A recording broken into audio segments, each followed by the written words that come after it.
శ్రీ అట్టిరాజు రమాపతిరావు మంజుశ్రీ గారు కూర్చిన ప్రసిద్ధ రచయితల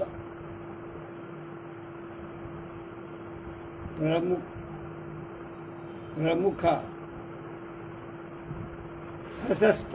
ప్రశస్త వ్యాస సంకలనం సాహితీ వైజయంతి 21వ భాగం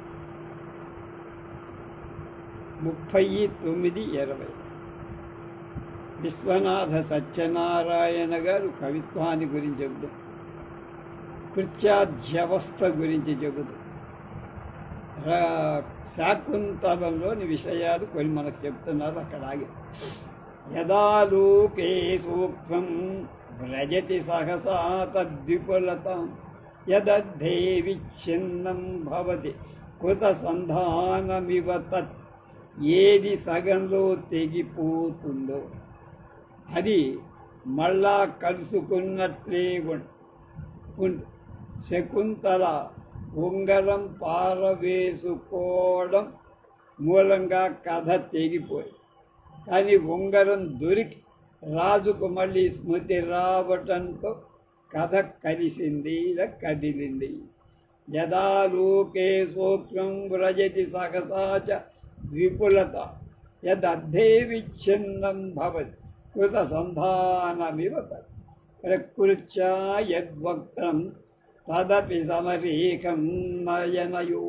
స్వభావంగా ఏది వంకరగా ఉందో అది మళ్ళా చూస్తే సాఫుగా కనపడు, లైన్గా. దుష్యంతుడి శకుంతల తిరస్కరించడం, శకుంతల వక్రంగా కనిపించిన దుర్వాసుడి శాపం వల్ల దుష్యంతుడి ధర్మబుద్ధి వల్ల న్యాయంగా తోచింది. శాకుంతల వక్ర మార్గం పడుతోందని దుష్యంతుడికి అనిపించిన అంగుళీ దర్శనంతో అది రాజుకు మళ్ళీ సరిగ్గానే కనిపించింది. ఇలాగే కొన్ని చోట్ల సువ్యక్తంగా, కొన్ని చోట్ల వ్యక్తావ్యక్తంగా చెప్ప కాళిదాసు కథను పూర్వభాగమంతా ధ్వనింపచేస్తారు. తేన మృగయేష విప్రకృష్టాంతర సంవృత. ఈ వాక్యం కూడా దాన్ని ధ్వనిస్తూ ఉందంట. ఈ కష్టపు భూమి దాటిన తరువాత తన కావ్యం ఎలా నడుస్తుందో ఇలా చెప్పారు. ముక్తే సురశ్మిషు నిరాయత పూర్వకాయా నిష్కంపచామరశిఖా నివృతోర్ధ్వకర్ణా. తన కావ్యం క్లిష్ట ఘట్టం దాటితే అంత దర్జాగా పోతా. ఈ వాక్యానికి ఆయన చతుర్థాంకంలో ఉన్న రచన, సప్తమాంకపు రచన చాలా నిదర్శనం. ఇంకా తరువాత ప్రతి చిన్న వాక్యంలో వస్తుధ్వనులు నుంచి కావ్యాన్ని గుంచి అన్నమాట. శకుంతల చీర పొద మీద పడి మళ్ళీ దాన్ని ఆవిడ తీసుకో. అప్పుడు ఆమె చెలికత్త పరిముక్తాసి అంటే వదిలిపెట్టబడ్డావు అని.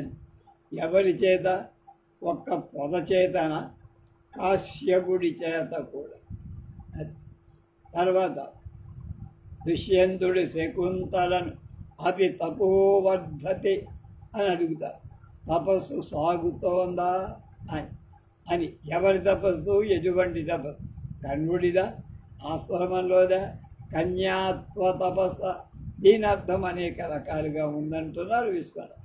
ఇలా కాళిదాసు కృత్య అజ్జి అవశ్యపడి కృతి ఆది అవస్థ, కృత్యాద్య అవస్థ, ధ్వనికి అవధి అయిన అతని రచనలో అవస్థ అవస్థగా ఊరికే నామమాత్రం.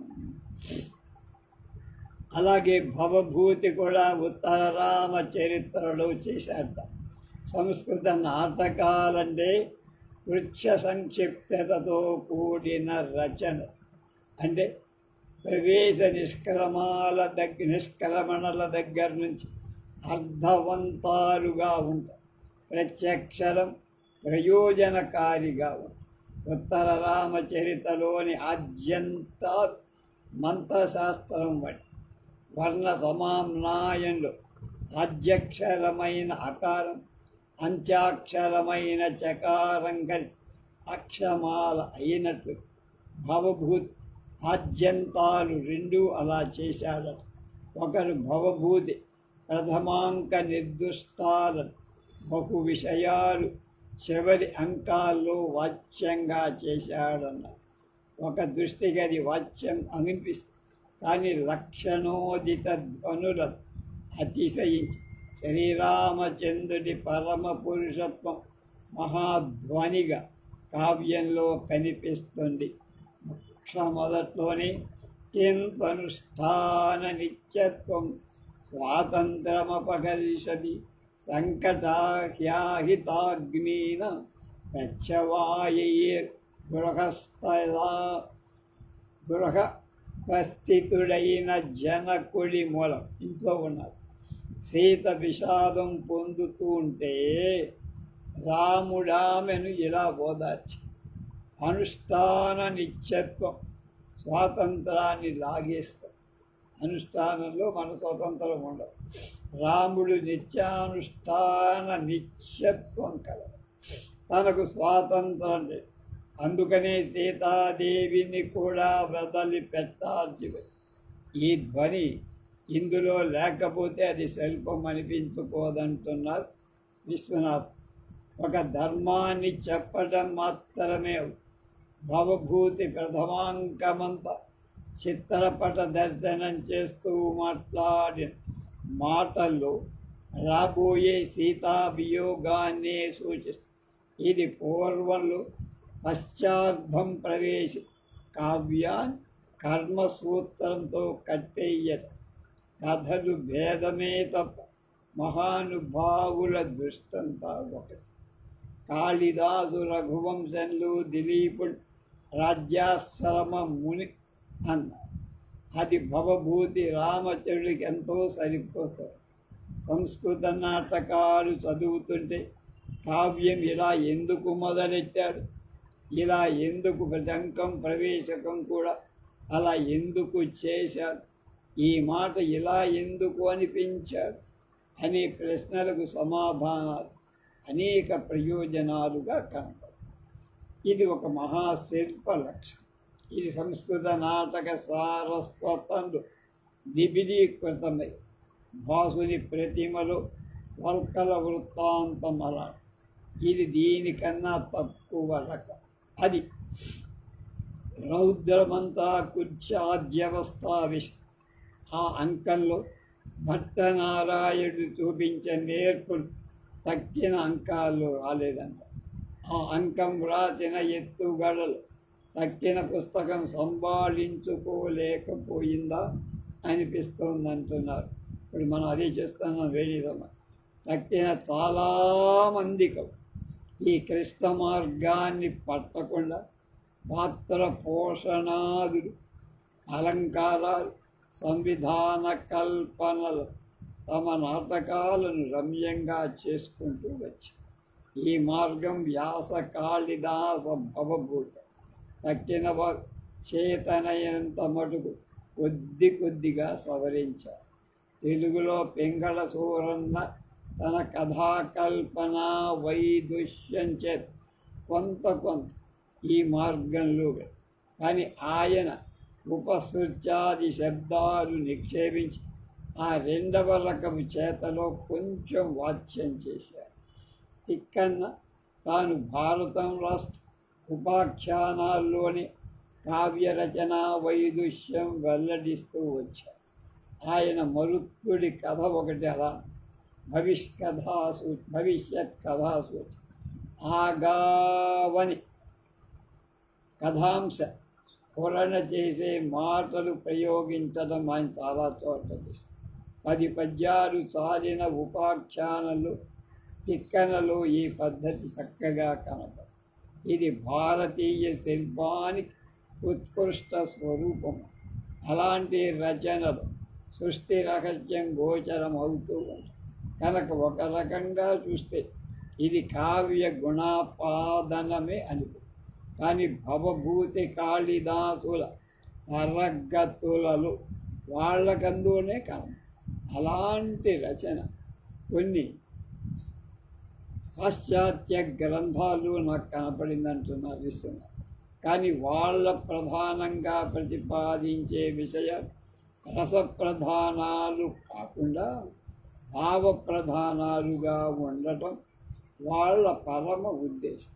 సంఘటన క్లిష్ట పరిస్థితులను విమర్శించటం కావటం చేత వాళ్ళకి భారతీయులకు లాగా ధర్మ ప్రధాన్యమైన బుద్ధి లేకపోవటం చేత అలాంటి పద్ధతిలో ఆ కొద్ది మంది మహాకవుల రచన కించిత్ దూరంగా కనబడదు.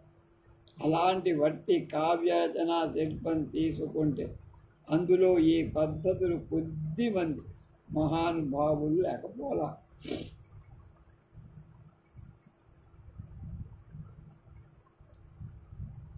కృత్యాధ్యవస్థ అని విశ్వనాథ అంటే ఆరంభం పెద్ద అవస్థ అన్నాడు శ్రీ అనే శ్రీరంగం శ్రీనివాస్.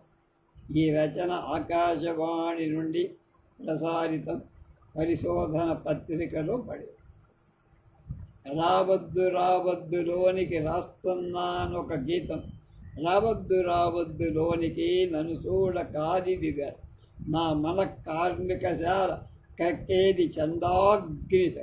సరే ఏమైతే లోపలికి రావద్దని మొదటే చెప్పి తర్వాత లోపల జరుగుతుందేమిటో వర్ణించబోవడం ఆరంభించిన గీతం పూర్తి కాదు.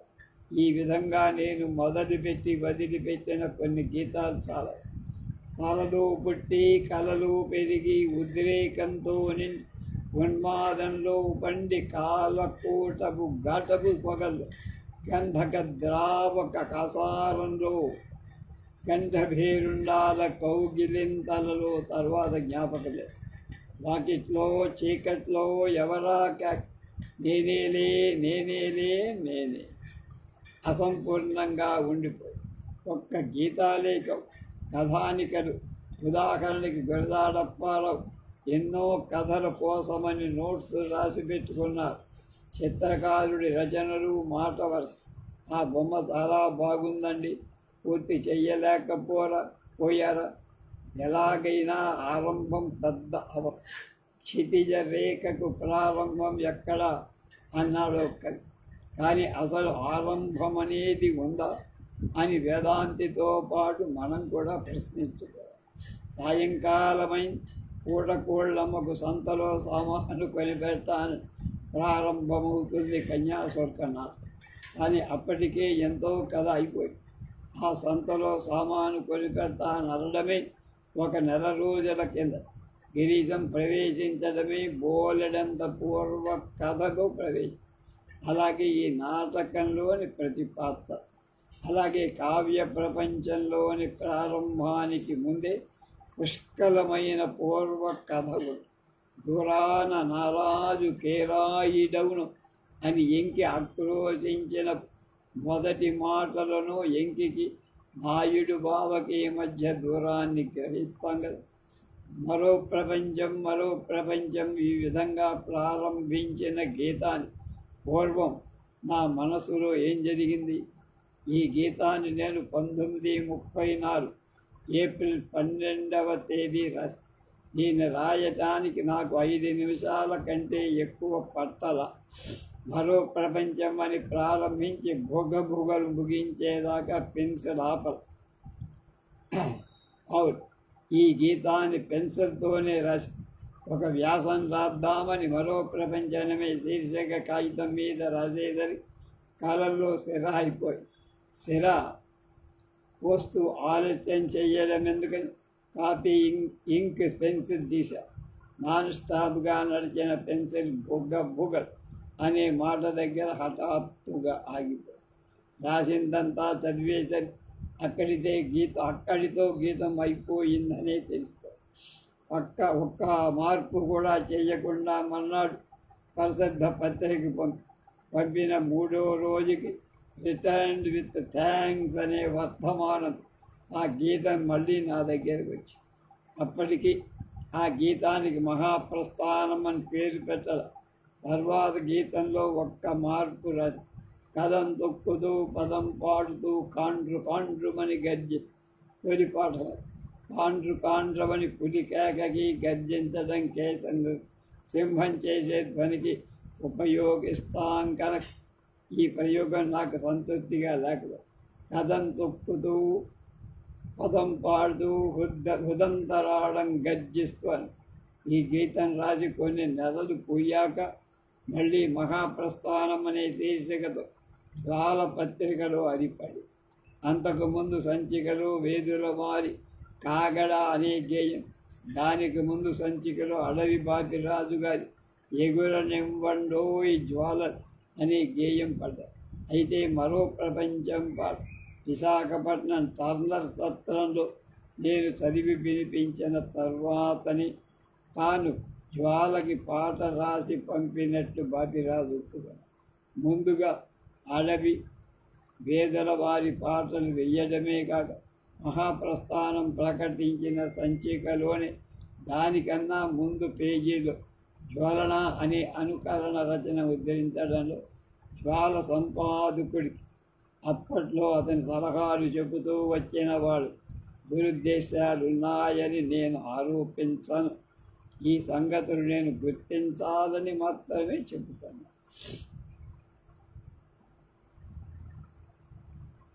ఈ పాటలోని ఆవేశానికి ప్రధాన పోద్బలం లా మర్సెయ్యే, లా ఇంటర్నేషనల్ వరన్స్కౌ కవి రచించిన బెనాక్ బరన్ అలెగ్జాండర్ బ్లాక్ రాసిన ఈ 12 దరిమిదాని.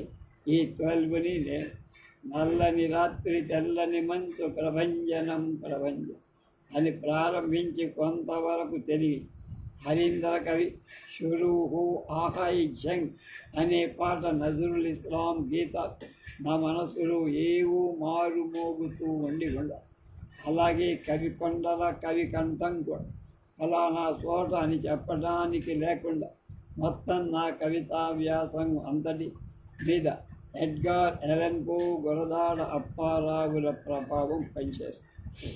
ఇంచుమించు ఆ రోజుల్లోనే నేను ఏమన్నని నేను మహాకవిగా సరసాపటించాను. లేకపోతే సరుకు గుళ్ళెం హారతి కపళ్ళెం గొర్రెపు కళ్ళెం కాదేది కవిత కనర్ఘం అవునవును శిల్ప మనర్ఘం అనగలిగిన పాటి ధైర్యం ఉండేది కాదు. మరో ప్రపంచం గీతం రాయటానికి ముందు 1934 సంవత్సరం ఫిబ్రవరి 18వ తేదీ ఎడ్గార్ పో గంటలని అనువదిస్తూ కాదు అనుకరణిస్తూ ఒక గేయం రాసి హరోం హరోం హర హర హర హరోం హర అనికే పలికే అన్య పాదాలు తదిమ్మా గేయంతో బ్యాలెన్స్ కాకపోవడం వల్ల వాటిని తీశారు. 2 నెలల ఆ హరోం హరోం హరోం అనేది మరో ప్రపంచం గీతం వెలువడిందని అనదు. ఇదే విధంగా ధ్వని సామ్యాన్నే వెతుక్కుంటూ వెళితే అప్పట్లో బరంపురం నవ్య సాహిత్య పరిషత్తులు శివశంకర శాస్త్రి చదివిన మారు మారు మారు మారు 1 2 3 4 మారు మారు. అలాగే శిస్లా ఉమామహేశ రచన ఒకటి కూడా ప్రోద్బలమను. భావ కవిత్వ పద్ధతులు గ్రాంధిక భాషలో పద్య రచన వదిలిపెట్టి వ్యావహారిక భాషలో నవీన ధోరణిలో సాగించిన నా మొదటి రచన నేను సైతం ప్రపంచాగ్నికి సమిధనొక్కటి ఆహుతించా అన్నది. దీని 1933 జూన్ 2 అప్పటికే శిస్లా ఉమామహేశ్వర విలక్షణమైన ఒక నవీన ధోరణిలో రచన సాగిస్తున్నా అని సరాసరిగా అవి నా రచనను ప్రేరేపించాలి. శిస్లా ప్రభావంతో ముద్దుకృష్ణ వ్రాస్తున్న వచన గీతాలు ఎప్పటికప్పుడు ముద్దుకృష్ణ ముఖత నేనే వినేవాడు. వచన గీతాన్ని కళారూపంగా తీర్చిదిద్దటాన్ని మున్ముందుగా నేను కొంత సాధన చేసి హరీంద్ర గీతాలు మరికొన్ని ఆంగ్ల గీతాలు తెలిగించడం ఈ పరిశోధన చేశాను. స్వతంత్రంగా రాసిన నా మొదటి మదన గీతం విద్యున్మాలిక బారులు బారులుగా తేలిన మబ్బు గొబ్బలు దారుల దారి తప్పి చలించే ఆరే సరళేతరం వదము. ఇలాంటి ఇది గాంధిక భాషలో ఉండటం కలుగుతుంది. బుద్ధు కృష్ణని శ్రేష్ఠాన్ని ప్రేరేపిస్తున్న పాశ్చాత్య కవుల దగ్గర సరాసరి వెళ్ళి ఆంగ్ల కవులతో సంతృప్తి కలగ ఫ్రాన్స్ జర్మనీ దేశాల కవుల ఆకర్షణకు ముగ్ధున్నయ్యా. ప్రపంచ విశాలమైన దృష్టిలో అంతటా కలయ చూస్తే కానీ కావ్య స్వప్నం సఫలీకృతం కాదని అప్పటికీ ఇప్పటికీ నా అభిప్రాయం. ప్రపంచమంతటా అభివృద్ధిని కాంక్షించే కవుల స్వప్నాలు రష్యన్ విప్లవంలో ఆకురి ధరించడం నాకు అనిపించింది. సామాజిక విప్లవానికి పురోగామిగా సాహిత్య విప్లవం సాగాలన్న దృఢ నిశ్చయం ఏర్పడింది. ఒకసారి గురదాడ వర్ధంతి సభలో కొంతమంది విద్యార్థుల ఎదుట ఉపన్యసిస్తూనే ఆడంబరంతో ఆర్భాటంతో కూడుకున్న సంస్కృత ఛందస్సులను నిరాకరించి ముత్యాల సరాన్ని చేపట్టడం జాతీయ జీవితంలో గాంధీ మహాత్మ అన్ని రకాల బట్టలు మాని అంగవస్త్రాన్ని ధరించబట్టిన నిజానికి గాంధీ ఈ పని చెయ్యటానికి అనేక సంవత్సరాల కింద గురదాడ కావ్య రంగంలో విప్లవ మార్గం తెరిచారు. దేశీయ ఛందస్సులోనే అచ్చమైన తెలుగుదనం ఉందని నిరూపించారు. అదే ప్రజల జీవితాన్ని అత్యంత సన్నిహితమైన వాహనమని మరిచిపోలేని సంగతి గమనించారు. ముత్యాల సరం ఒక కృషి అని ఆ రోజుల్లో నేను వ్రాసిన వ్యాసం ఒకటి ఉదయని పత్రికలో వచ్చి మరో ప్రపంచం ఛందస్సు మీద కూడా అంత సమగ్రంగా చర్చించటానికి వీలు. అయితే అది ఇప్పుడు కాదు, ఇక్కడ సూచప్రాయంగా మాత్రమే పరిశీలిస్తే చతురస్ర గతిలో నడిచే 8 మాత్రల ఛందస్సులో మరో ప్రపంచం రాసి ఒత్తడి బొమ్మ పూర్ణమ్మ అనే పాటలో ఛందస్సు కూడా బొబ్బిలి పదం కుయ్యూడి పాట ఒక్కటే. ఎన్నో జానపద గేయాలు స్త్రీల పాటలు ఈ ఛందస్సులోనే. మహాప్రస్థానం, జ్వాలాతోరణం, నవకవిత, ప్రతిజ్ఞ, శైశవ గీతి మొదలైన రచనలు. అలసిన కన్నులు కంచేదేమిది, తొణికిన స్వప్నం తొలగిన స్వర్గం అనే గీతలో ప్రశ్నోత్తర రూపకమైన విరుపులు ఈ ఛందస్సులో వైవిధ్యం సాధించటానికి మేలు చేసిన పని. ఎముకలు కొల్లిన వయస్సు మళ్ళిన సోమరులారా చావండి, నెత్తురు మండే శక్తులు నిండే సైనికులారా రారు అన్నతోడ అంతఃప్రాసలు అంత్యప్రాసలు గీత గోవిందలోని ముఖర మధీర సుజమంజీరం రిపుమివ కేలిషు లోలల చలకకి కుంజం సతిమేర పుంజం శీలయ నీల నిచోళం అన్న పోకళల పూలికలో మరో ప్రపంచం పిలిచి అని ప్రారంభంలో ఒకే ఒక పద సముదాయం 3 సార్లు పలికించడంలో భజగోవింద భజగోవిందం భజగోవిందం మూఢం అనేటువంటి భగవత్పాదుల అమేయ గేయం స్మరణ. 3వసారి కూడా భజగోవిందం అనకుండా గోవిందం భజని తిప్పికొట్టడంలో ఆచార్య శంకరుడు అసాధారణ ప్రజ్ఞ స్పష్టముడు. సముద్రం వినీల విశాల విలోల సముద్రం అని నేను ప్రారంభించి పూర్తి చెయ్యని ఇంకో గీతం ఇంగ్లీష్లో సరిగా ఇదే విధంగా ద సీ స్మైలింగ్ సీ అని ప్రారంభమయ్యే ఒక గీతాన్ని చూసిందా నా పాట పూర్తి చెయ్యాలనే ధ్యాసపడి మరో ప్రపంచానికి అనుకరణ ప్రాయంగా మరో వసంతం అని ఒకరిద్దరు రాశారు. అంతకన్నా పొగాకు తోటలు పండితున్న ఎవరైనా వెల్లడి చేస్తే నేను ఎక్కువ సంతోషించి ఉండి పద్యాన్ని గజ్జందించి వేరు చేసి చూపేది ఛందసేన. ఛంద అనుబద్ధంగా రచన సాగి కావ్యత్వం సాధించడం ధ్యేయమే నా వచన గీతాల సంవిధ రుజువు చేస్తుంది. సెమాంటిక్స్ అనే కావ్యానుశీలన విధాన పాశ్చాత్య కవితా కళాభిజ్ఞ ఇటీవల చాలా విస్తృతంగా అభివృద్ధి చేశారు. ముఖ్యంగా ఆంగ్ల కవి ఎడిత్ సిట్వెల్ తన గీతాల సంపుటి ఒకదానిలో ఉపోద్ఘాతం రాస్తూ ఈ నూతన విమర్శలో కొత్త లోతులు సెమాంటిక్స్ అనే కవిత్వం చేసే సభ త్రిభువన సుఖధ్వజ దృఢ పంజర విభవ మహితునకు సమస్త విస్తవ నిర్మోక భుజంగపతి నిఖిల జగదభిన్న రూపం అని ఛందోబద్ధమైన కందకద్యంలో కాక ఆ చివివేజన కలగా పులగపు విలయాత్త బలవచ్చలవత్ పరివర్తనలు ఏ వీధులలో సంక్రమణం చేశాను అన్న గణబద్ధం కాని పాదాలలో ఈ సవ్వడి వినిపిస్తుంది. తిక్కన మహాభారతంలో ఎన్నెన్నో వచన గమకాలు కవన మణిగణ రణన గణగణలు కనపడు వచనాన్ని పిన్న పాదాలుగా పంచినంత మాత్రాన వచన గీతం సిద్ధించదు. లేదా ఏ కంద పద్యాన్నో ఇక్కడో మాత్రం అక్కడో గణం లాగి కుంటించిన వచన గీతం. వచన గీతానికి లక్షణం ఏమిటంటే నిర్వచనం కష్టమే. కవిత్వం అంటే ఇది అని నిర్ధారణగా చెప్పగలిగినప్పుడే వచన గీతం అంటే ఇది అని చెప్పారు. చాలామంది మాత్రా ఛందస్సులు గేయానికి వచన గీతానికి ఉన్న తేడాని తెలుసుకోరు.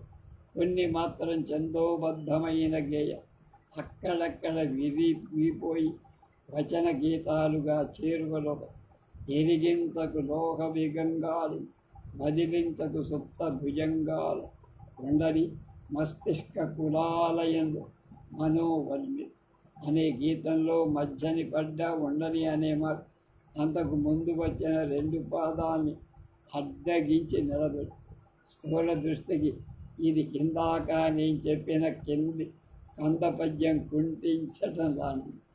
ఈ ఒక ప్రయోజనంతో ఈ పని చేసి ఈ గీతాన్ని మాత్రా ఛందస్సులో చేర్చాలని వచన గీతం అంటానికి మహాప్రస్థానం గీత సంపుటిలోని చాలా రచనలు ఒక్క మాటు ఒక్క చోట ఒక్క పూటలో రాసి కానీ 4-5 గీతాలు మాత్రం మొదట ప్రారంభించి తర్వాత కొన్నేళ్లకు దేశ చరిత్రలు వరుసగా 2 రోజులు కూర్చొని రాసి ప్రారంభించిన తేదీ పూర్తి చేసిన తేదీనే విషయానుక్రమణలో ఇచ్చి మొదట కొంతవరకు రాసి తర్వాత చాలా కాలానికి పూర్తి చేసిన గీతాల్లో జగన్నాథరథ చక్రాలు. కానీ ఇది ఎప్పటికీ అసంపూర్తిగా ఉండిపోతుందేమో అని ఒక్కొక్కప్పుడు నాకే అనుమానం. అది లేకుండా మహాప్రస్థానం పూర్తి కావటం వీళ్ళు కానీ తొందరపడి ఏదో విధంగా రాసేయటానికి ఇష్టం. మహాప్రస్థానం సంస్కృతిలో మొట్టమొదటి గీతం మహాప్రస్థానం చివరి జగన్నాథరథ చక్రాలు ఉండాలని నాకు ఎలాగైతే అనుకున్న విధంగా 1940లో ఆ రథ చక్రాలు రాయటం పూర్తయింది. కానీ తర్వాత 10 ఏళ్ల వరకు గ్రంథం అచ్చు కాల. అందుచేత 40 తర్వాత వ్రాసిన నీడలు నిజంగానే గర్జించు రష్య అనే గేయాలు కూడా ఈ సంపుటిలో చేర్చారు. 1930 నుంచి 50 దాకా చాలా అధివాస్తవిక గీతాలు హాస్యపద్యాలు రాసిన వాటిని విడివిడిగా అచ్చివేయాల్సి ఉంటుందని అందులో చేస్తారు. ఇది నా కవితా ప్రస్థానం. అయితే 1930కి పూర్వం రాసిన పద్యాలను గురించి 50 తర్వాత రాస్తున్న రచనలు కానీ ఇక్కడ ప్రస్తావించాలి. కవిత్వమే కాదు ఏది రాద్దామనుకున్న ప్రత్యాధ్యావస్థ 5 నిమిషాలలో రాసిన 5 ఏళ్ళు రాసిన అదే అవస్థ. ఒకసారి నేను ఒక్క రోజున 10 సినిమా పాటలు రాసి 10-15 ఏళ్ల నుండి రాయాలనుకుంటున్న సంశయం కిందటేదే ప్రారంభించి ఇంకా పూర్తి చెయ్యలేదే అని అంటున్నారు మిత్రులు. వారికి ఏమి జవాబు చెప్పను. అది కొంచెం వ్యవధి ఇవ్వండి అని అడ్డగట్టం తప్ప.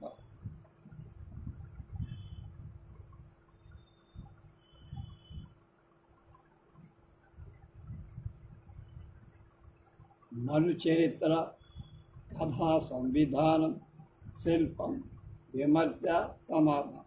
శ్రీ తేకుమళ్ళ అచ్యుతరావు గారి వ్యాసం రేపు చూద్దాం.